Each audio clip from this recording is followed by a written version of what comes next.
What's going on? It's Justin here with From Zero to Studio, and today I'm going to show you how you can add a subkick to your drum recordings without needing any extra microphones or inputs. Let's dive in.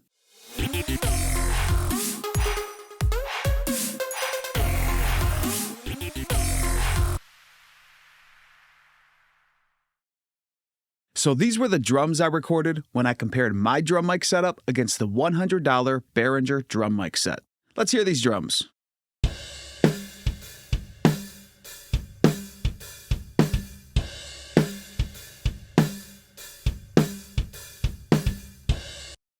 So those are all the raw drums, except I do have some EQ on the kick drum.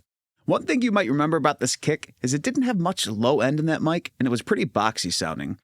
So I cut a little bit of the middle out, boosted some top and some low. Let's hear that kick soloed out without the EQ.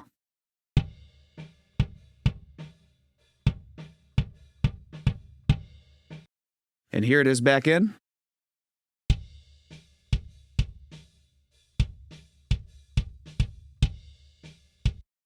So I usually use an Audix D6 to mic a kick drum, so I was trying to mimic that sound and get as close as I could with the Behringer mic, and it was pretty close.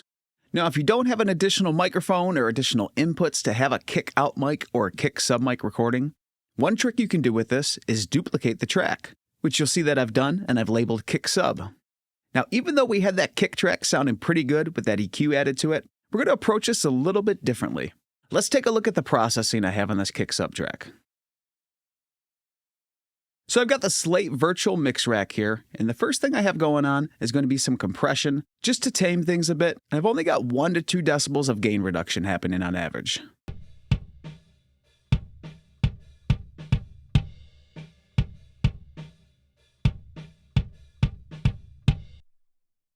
Up next, we're going to add a gate so we can eliminate some of that additional snare, cymbals, and hi-hat that you hear bleeding into the kick mic.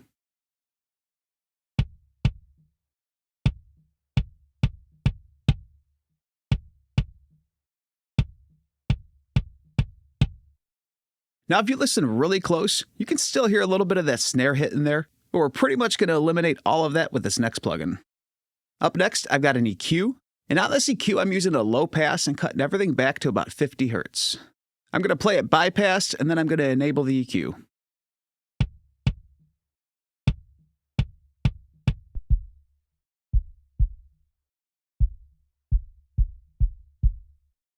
So even just by adding that EQ alone, it changed that sound pretty drastically and made it sound more just like a consistent sub hit, which is what we're going for. The next plugin we're going to add is going to be Max Bass, and this is by Waves. And on this plugin, you have the option to hear the audio, which is the full blend. You can hear just the max bass, which is just the added effect it's giving you.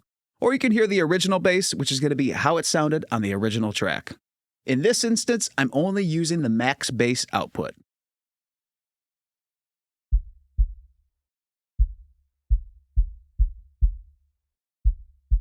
Here it is bypassed. So bypassed, you're still hearing a little bit of that clickiness to the original kick sound, but once we enable that plugin, you're just getting that low sub hit.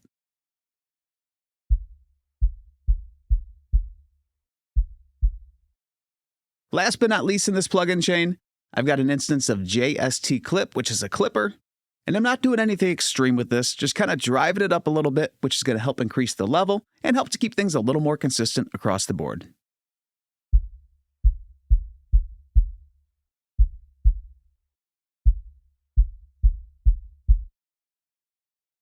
So let's hear that kick sub track with everything bypassed, and then we're going to enable all the plugins just to hear the difference between the two.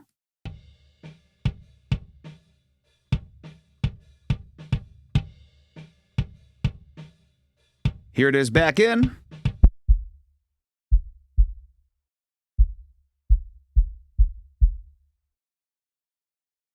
All right, now let's blend that in with the original kick track. Here's just the kick, and that kick only has that EQ curve on there. Let's add in the kick sub.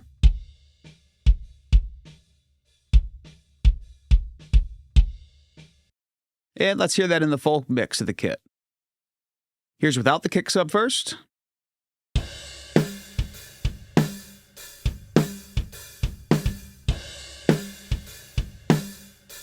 All right, let's throw it in.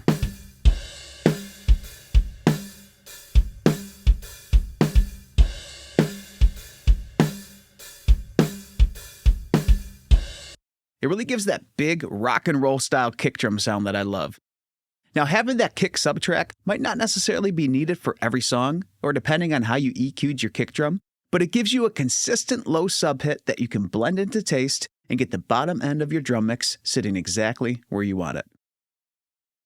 So that's one way you can easily create a sub-kick track from your drum recordings. You don't have to use any sampling, any MIDI triggers, or anything like that. You can just get a nice, consistent low-end track to use in your mix from your original recording. So hopefully this was helpful to you. Now, as you're working on improving your recording and mixing skills, if you want a guide that'll walk you through every step of the process from songwriting and recording up through mixing and mastering, you can download the Roadmap to a Radio-Ready Song. This guide covers 5 steps that'll help you take your song from sounding like a demo to sounding pro, and you can download it absolutely free as my gift to you by going to FromZeroToStudio.com/roadmap or by clicking the link below in the description, and you can start improving how you're creating and capturing your music. That's all I've got for you today. Thank you so much for watching and subscribing. I'll see you on another video soon.